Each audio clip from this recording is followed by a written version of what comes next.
Good morning children. BRC maths academy TM ఛానల్కి స్వాగతం సుస్వాగతం. ఈరోజు ఈ వీడియో సెషన్లో మనము అకర్ణీయ సంఖ్యలు మరియు వాటి దశాంశ రూపాలు అలాగే దానికి సంబంధించినటువంటి అభ్యాసం కూడా మనం నేర్చుకుంటున్నాం. ఓకే, దీని ముందు వీడియోలు కనుక మీరు సబ్స్క్రైబ్ చేసుకున్నట్లయితే వాటిని వెంటనే సబ్స్క్రైబ్ చేసుకోండి. ఆ ఛానల్లో ఉన్నటువంటి అన్ని అంశాలు పూర్తిగా నేర్చుకోండి. ఓకే, అకర్ణీయ సంఖ్యలు మరియు వాటి దశాంశ రూపాలు. అసలు అకర్ణీయ సంఖ్య అంటే ఏంటి మీకు ఆల్రెడీ తెలుసు. ఏంటి?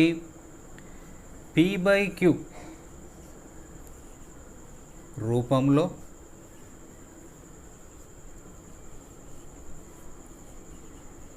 వ్రాయగలిగే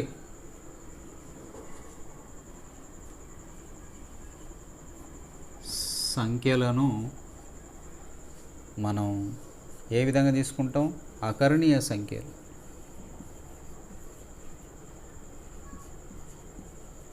అకర్ణీయ సంఖ్యలు అంటారు.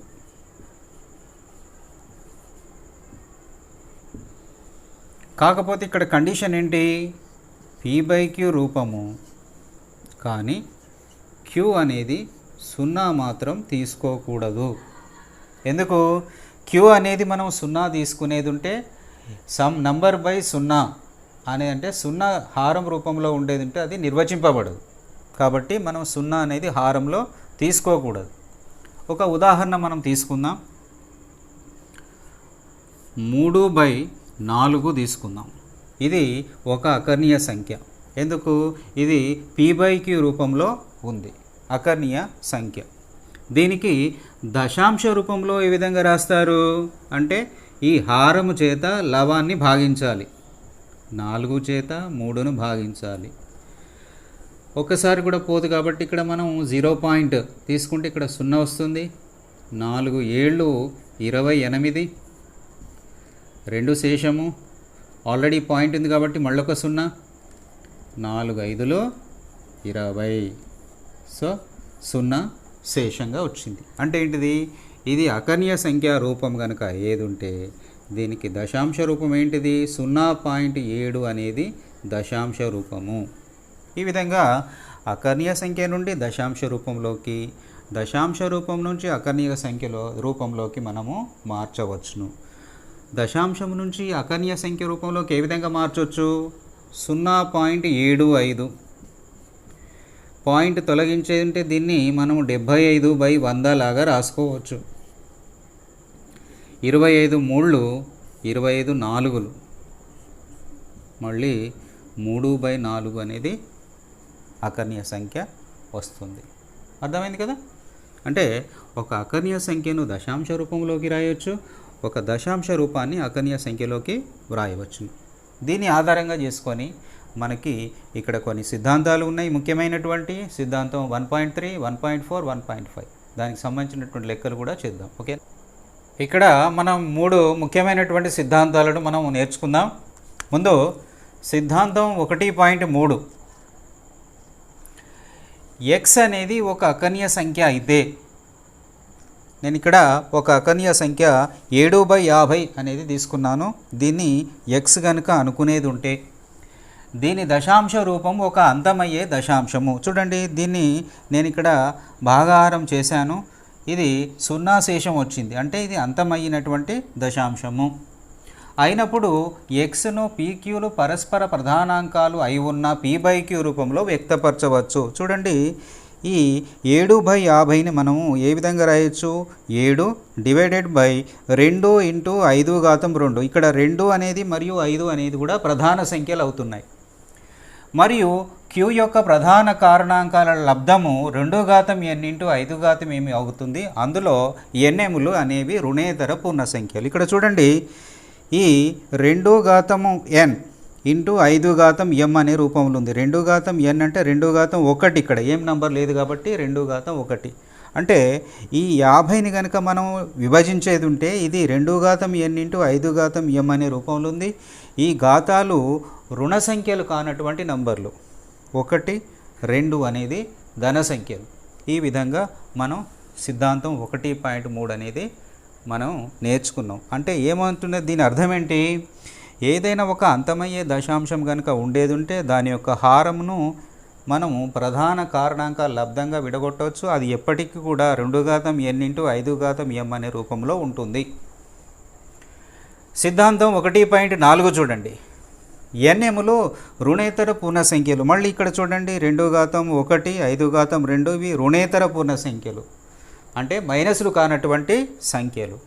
క్యూ యొక్క ప్రధాన కారణాంకాల లబ్ధ రూపం 2 ఘాతం n ఇంటూ 5 ఘాతం m కలిగినటువంటి ఒక అకర్ణీయ సంఖ్య p/q అయితే, ఇది చూడండి, ఈ యొక్క కారణాంకాలు కలిగినటువంటి ఒక అకర్ణీయ సంఖ్య p/q రూపం కనుక ఇది అయ్యేది ఉంటే, ఆ x యొక్క దశాంశ రూపము ఒక అంతమయ్యే దశాంశం అవుతుంది. దీన్ని కనుక మనం భాగారం చేసి చూసుకుంటే అది ఒక అంతమయ్యే దశాంశాన్ని సూచిస్తుంది అని అంటున్నాడు. ఇది యాజ్ పర్ ది సిద్ధాంతం 1.4. సిద్ధాంతం 1.5 ఏం చెప్తుంది? సేమ్ ఇవే కండిషన్స్, కానీ దాని యొక్క హారము గనుక 2 ఘాతం n ఇంటూ 5 ఘాతం m రూపంలో కనుక లేకపోయేది ఉంటే, అప్పుడు అది ఏంటంట, ఒక అంతము కానటువంటి ఆవర్తనం చెందే దశాంశము. అది అంతం కాదు, అంటే దాని భాగాహారం అనేది 0 అనేది రాదు, ఈ విధంగానే కొనసాగుతూ ఉంటుంది. మళ్ళీ కొన్నిసార్లు ఆ యొక్క ఒకటే సంఖ్య అనేది ఆ విధంగా ఆవర్తనం చెందుతూ ఉంటుంది. ఫర్ ఎగ్జాంపుల్ ఇక్కడ తీసుకోండి, 2/3 కనుక తీసుకునేది అంటే ఈ హారాన్ని మనము 2 ఘాతం n ఇంటూ 5 ఘాతం m రూపంలో రాయలేము. అంటే కింద హారం అనేది 2 లేదా 5 అనేటువంటి ప్రధాన కారణాంకాల లబ్ధంగా దీన్ని మనం రాయలేము. కాబట్టి దీన్ని భాగించండి, భాగించినప్పుడు ఖచ్చితంగా అది ఆవర్తనమయ్యే దశాంశము, అంతము కానటువంటి ఆవర్తనమయ్యే దశాంశం. ఇక్కడ అంతము కావడం లేదు చూడండి, అలాగే ఆవర్తనం కూడా అవుతుంది. ఆవర్తనం అంటే ఒక సంఖ్య అదే రీతిగా అదే రూపంలో రావడం అనేది. ఇవి ఈ సిద్ధాంతాలు. దీన్ని ఆధారంగా చేసుకొని మనం ఇక్కడ కొన్ని అభ్యాసంలోని లెక్కలు చేద్దాం. అభ్యాసం 1.3, ఇందులో మొదటి లెక్క చూడండి. క్రింది అకర్ణీయ సంఖ్యలను దశాంశ రూపంలో రాయండి. ఇందులో ఏవి అంతమయ్యే దశాంశాలు, ఏవి అంతం కాని ఆవర్తన దశాంశాలో తెలపండి. ఇక్కడ చూడండి, 3/8 దీన్ని దశాంశ రూపంలో రాయాలంటే 8 3 8 చేత భాగించాలి. 0 పాయింట్ ఇక్కడ 0 వస్తుంది. 8 3 24, 6 శేషం, మళ్ళీ 0, 8 7 56, 4 0, 8 5 40. అంటే 3/8కి దశాంశ రూపం ఏంటి? 0.375. ఇందులో ఏవి అంతమయ్యేటి దశాంశం, ఏవి అంతము కాని దశాంశాలు అంటే ఇక్కడ మనం చూడండి, 0 అనేది శేషం వచ్చింది కాబట్టి ఇది అంతమయ్యే దశాంశం, అంతేనా?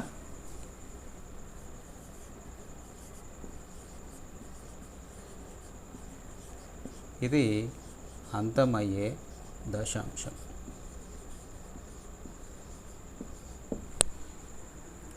ఒకవేళ ఇదే లెక్కను కనుక మనకు సూత్ర సహాయంతో చేయమంటే 2 ఘాతం n ఇంటూ 5 ఘాతం m రూపంలో రాయమనేది ఉంటే, ఈ యొక్క 8ని మనం ఏ విధంగా రాస్తాము? 8ని 2 4లు 2 2 అంటే 2 క్యూబ్. అంటే ఇది 2 ఘాతం n ఇంటూ 5 ఘాతం m అనే రూపంలో ఉంది కాబట్టి ఇది అంతమయ్యే దశాంశం అని మనం ఈ విధంగా ప్రూఫ్ చేస్తాం. ఇక్కడ చూడండి, రెండో లెక్క.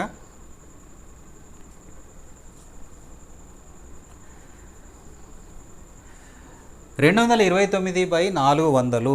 ఇక్కడ కూడా మనం 400 చేత 229ని భాగారం చేయాలి. 0.0 5 2 0 5 4 20 ఎంత వస్తుంది? 0 9 2. ఆల్రెడీ పాయింట్ ఉంది కాబట్టి మళ్ళీ ఒక 0 తీసుకుంటాం. ఇప్పుడు 7 సార్లు చూద్దాం. 7 0 7 0 7 4 28 0 0 1. ఆల్రెడీ పాయింట్ ఉంది కాబట్టి మళ్ళీ ఒక 0 ఇక్కడ తీసుకుందాం. ఓకే, ఇప్పుడు ఎన్నిసార్లు పోతుంది? 4 మూలు 12, 4 రెళ్ళు 8, కాబట్టి 2 0 0 2 మళ్ళీ ఒక 0. ఇప్పుడు 5 సార్లు 5 0 0 5 4 20 ఏమొచ్చింది? ఇది అంతమయ్యే దశాంశము.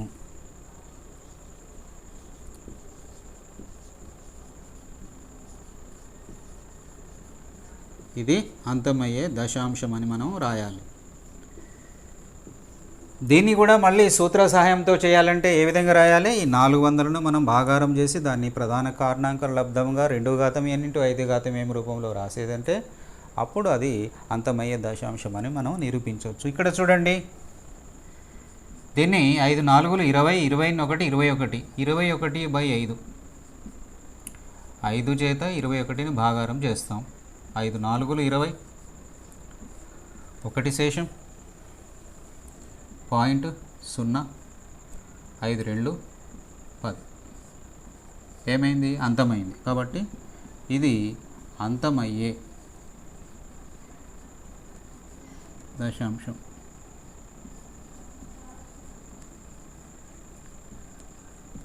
ఓకే, ఈ విధంగా ఫస్ట్ బిట్ మనం చేయవచ్చు.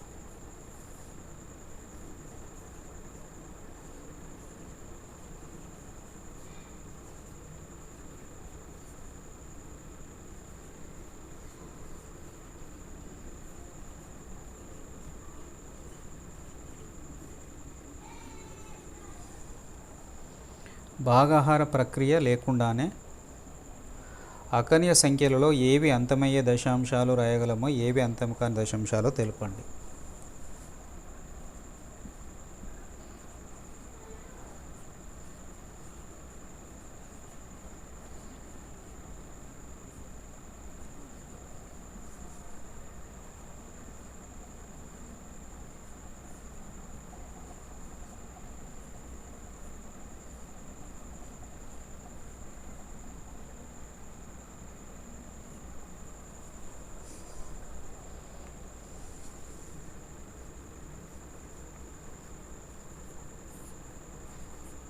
పదమూడు బై 31 25, 64/455,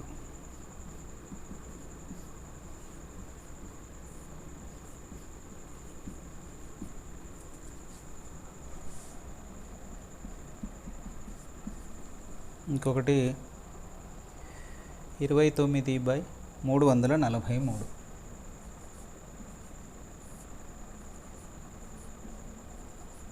రెండో లెక్క చూడండి, భాగాహార ప్రక్రియ లేకుండానే ఏవి అంతమయ్యేవో ఏవి కావో తెలపండి. ఇక్కడ 13/3125, దీన్ని మనం భాగాహారము చేయకుండానే లెక్క చేయమంటున్నాడు కాబట్టి ఈ యొక్క హారాన్ని కాసాగు చేయండి. 5 6 30, 5 2 10, 5 5 25, 5 1 5, 5 2 10, 5 5 25, 5 2 10, 5 5 25, 5 5 25 అంటే 1 2 3 4 5. దీన్ని మనము 5 ఘాతం 5 అనేది రాయొచ్చు. అంటే 2 ఘాతం n × 5 ఘాతం m రూపంలోనే ఉంది. ఎందుకంటే ఇక్కడ 2 అనేది లేదు. 2 అనేది లేదు అనడానికి 2 ఘాతం 0 అని మనం రాయొచ్చు. 2 ఘాతం 0 అంటే 1. భూమి ఏదున్నా ఘాతం 0 ఉండేదంటే దాని విలువ 1 కాబట్టి మనం 1 × 5 ఘాతం 5 అంటే ఈ 5 ఘాతం 5ను మనం ఈ విధంగా అంటే 2 ఘాతం n × 5 ఘాతం m రూపంలో మనం రాయొచ్చును. కాబట్టి ఇది ఏమని చెప్పొచ్చు? అంతమయ్యే దశాంశం.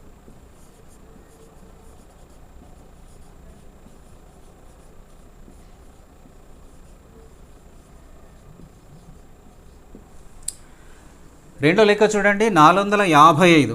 ఇక్కడ 455ను భాగారం చేయండి 5 చేత.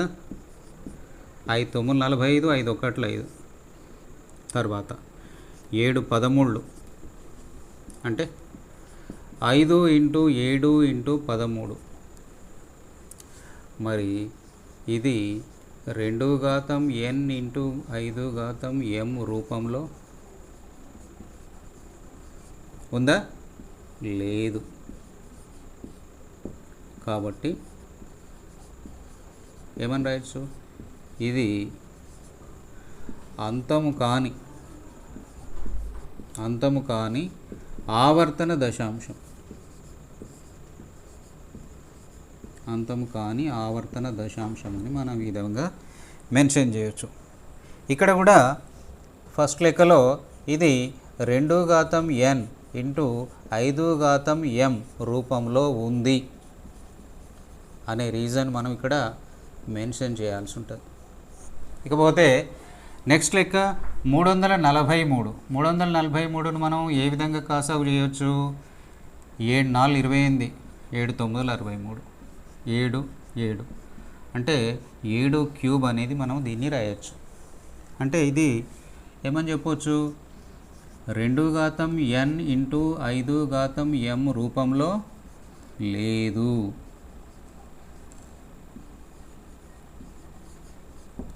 ఎందుకు? ఇక్కడ భూమి వేరేది వచ్చింది, 7 అనేది వచ్చింది కాబట్టి ఇది అంతం కాని ఆవర్తన దశాంశం.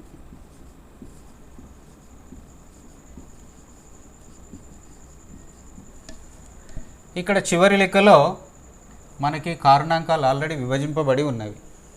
అంటే ఇక్కడ డైరెక్ట్గా మనం ఈ కారణాంకాలు తీసుకోండి. 2 square into 5 to the power of 7 into 7 to the power of 5.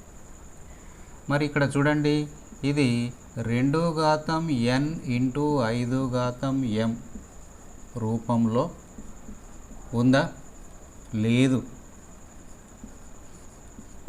ఎందుకు? ఇక్కడ ఉంది కదా, ఈ 2 ఉన్నాయి కదా అని అంటే ఈ మూడోది కూడా ఉంది కదా, ఇది వేరే బేస్ ఉంది కాబట్టి, వేరే భూమి ఉంది కాబట్టి టోటల్గా అది 2 ఘాతం n ఇంటూ 5 ఘాతం m రూపంలో లేనట్టుగానే తీసుకోవాలి. కాబట్టి ఇది అంతం అవుతుందా? కాదు. అంతము కాని ఆవర్తన దశాంశం.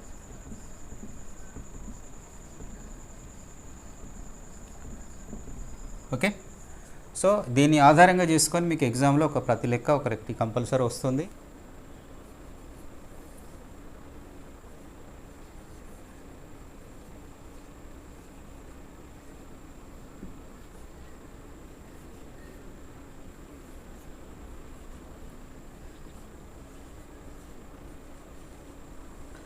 వన్ పాయింట్ ఫోన్ అనుసరించి కింది అక్కనీయ సంఖ్యల యొక్క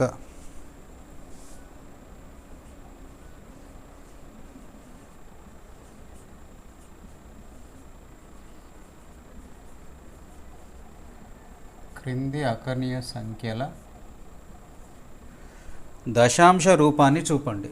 దశాంశ రూపాన్ని తెలుపండి.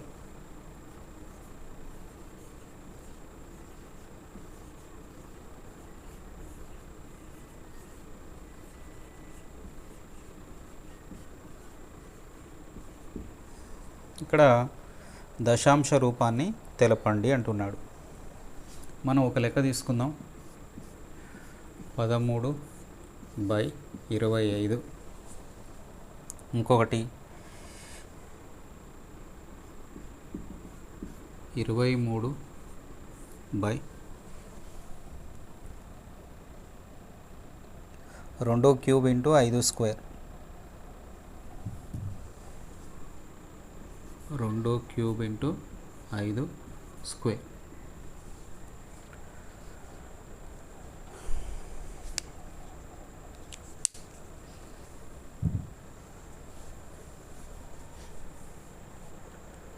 ఇక్కడ మూడో లెక్క చూడండి. సిద్ధాంతం 1.4ను అనుసరించి 1.4 సిద్ధాంతం ఏమని చెప్తుంది? అంతమయ్యేటువంటి దశాంశం యొక్క రూపము 2 ఘాతం n అనేది 2 ఘాతం n ఇంటూ 5 ఘాతం m అనే రూపంలో ఉంటుందనేది చెప్తుంది ఇక్కడ. సో ఇక్కడ మీరు గమనించండి, 25ను మనం కనుక తీసుకుంటే దీన్ని 5 స్క్వేర్. 5 స్క్వేర్ అంటే 2 ఘాతం 0 ఇంటూ 5 స్క్వేర్. ఇది ఏ రూపంలో ఉంది? 2 ఘాతం n ఇంటూ 5 ఘాతం m రూపంలో ఉంది. కాబట్టి ఏమవుతుంది? ఇది అంతమయ్యే దశాంశం.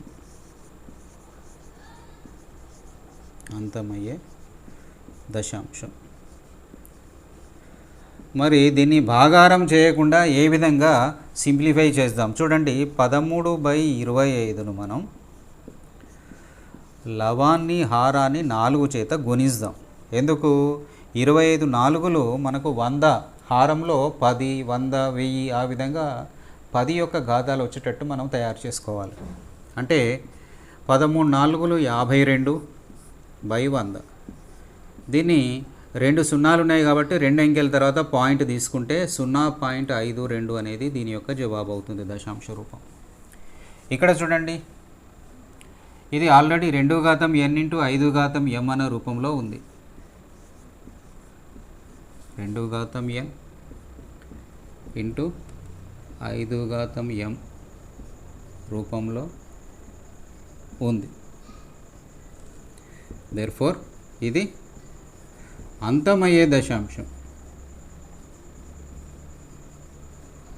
అంతమయ్యే దశాంశం. మరి ఏ విధంగా దీన్ని సింప్లిఫై చేయాలి చూడండి. 23/2 క్యూబ్ ఇంటూ 5 స్క్వేర్, 5 ఘాతం 2. ఇక్కడ 2 ఘాతం 3 ఉంది, 5 ఘాతం 2 ఉంది. దీన్ని కూడా 3 ఘాతానికి పెంచాలంటే మరొక 5 అనేది ఇక్కడ అవసరమవుతుంది భూమి. ఆ 5 చేత పైన కింద గుణించండి. అంటే 23/2 ఘాతం 3 ఇంటూ 5 ఘాతం 2 ఇంటూ ఒక 5 మళ్ళీ ఇంటూ ఒక 5 పైన కింద 5 చేత గుణిస్తూ ఉన్నాం. ఎంత అవుతుంది మనకు? 5 3 15, 5 2 11, 11. ఇక్కడికి వచ్చేసరికి 2 క్యూబ్ ఇంటూ 5 క్యూబ్.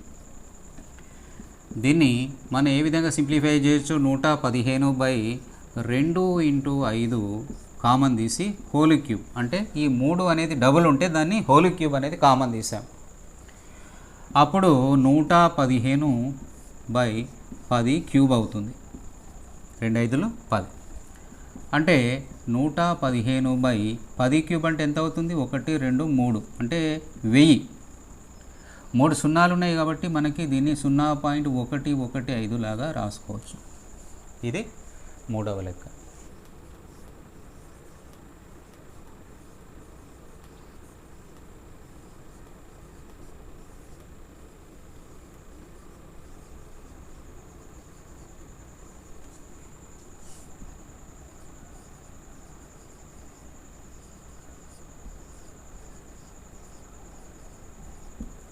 తెలపండి.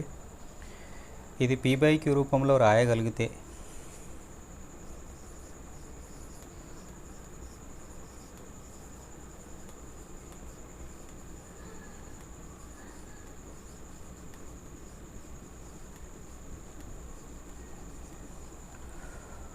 ప్రధాన కారణాంకాల గురించి ఏమి చెప్పగలవు?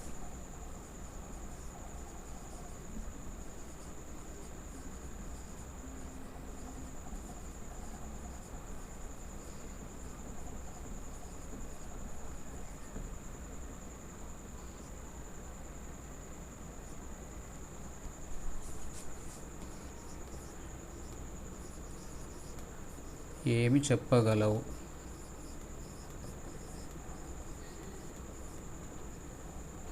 ఈ అభ్యాసంలో చివరి లెక్క 4వ లెక్క చూడండి. ప్రతి సంఖ్య అకర్ణీయం అవుతుందో కాదో తెలపండి. ఇది p/q రూపంలో రాయగలిగేది ఉంటే అది ప్రధాన కారణాంకాల గురించి నీవేమి చెప్పగలవు అంటున్నాడు. ఇక్కడ చూడండి, ఇది 43.123456789 అనేది ఉంది. దీన్ని మనం p/q రూపంలో రాయాలంటే పాయింట్ తొలగించేది ఉంటే మనకేమొస్తుంది? 4 3 1 2 3 4 5 6 7 8 9 డివైడెడ్ బై 1 పక్కన ఎన్ని సున్నాలు వస్తున్నాయి? 1 2 3 4 5 6 7 8 9 సున్నాలు వస్తాయి. 1 2 3 4 5 6 7 8 9. ఓకే, చూడండి ఇక్కడ 4 3 1 2 3 4 5 6 7 8 9. దీన్ని మనం ఏ విధంగా రాయొచ్చు? 10 ఘాతము 9 సున్నాలు ఉన్నాయి కాబట్టి 10 ఘాతం 9. దీన్ని మళ్ళీ ఏ విధంగా రాయొచ్చును మనం? ఈ 10ని 2 × 5 అనేది లాగా విడగొట్టవచ్చు. అంటే ఇది 4 3 1 2 3 4 5 6 7 8 9 డివైడెడ్ బై 2 ఘాతం 9 ఇంటూ 5 ఘాతం 9. ఇప్పుడు చూడండి, ఇది 2 ఘాతం n ఇంటూ 5 ఘాతం m అనే రూపంలో ఉంది. ఇది ఏ రూపంలో ఉంది?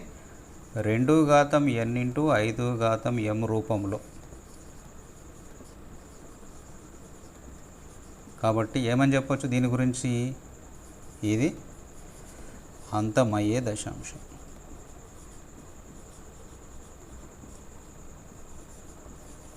అంతమయ్యే దశాంశం. ఇక్కడ చూడండి 0.12012000 ఈ విధంగా కొనసాగి లాస్ట్కు సోఆన్ అని ఉంది, డాష్ డాష్ డాష్. అంటే ఇక్కడ అంతం అనేది లేదు, అది అంతము కానటువంటి ఒక దశాంశం. అంతము కాని దశాంశాన్ని మనం p/q రూపంలో రాయగలుగుతామా? రాయలేం. కాబట్టి ఇది p/q రూపంలో వ్రాయలేము. కాబట్టి ఇది ఏం సంఖ్య అయి ఉంటుంది? ఇది ఒక అకర్ణీయ సంఖ్య కాదు, ఇది కరణీయ సంఖ్య అవుతుంది. కాబట్టి ఇది ఒక కరణీయ సంఖ్య అవుతుంది అని రాయాలి. ఎందుకు దీన్ని p/q రూపంలో వ్రాయలేకపోతున్నాం? ఇక్కడ కూడా చూడండి, ఈ మూడవ లెక్కలో ఆవర్తనం అనేది ఉన్నది. ఈ నంబర్ తర్వాత అంటే 1 2 3 4 5 6 7 8 9 తర్వాత మళ్ళీ అవే నంబర్లు రిపీట్ అవుతున్నాయి. ఆవర్తనం అనేది ఉంది కాబట్టి దీన్ని కూడా మనం p/q రూపంలో వ్రాయలేము.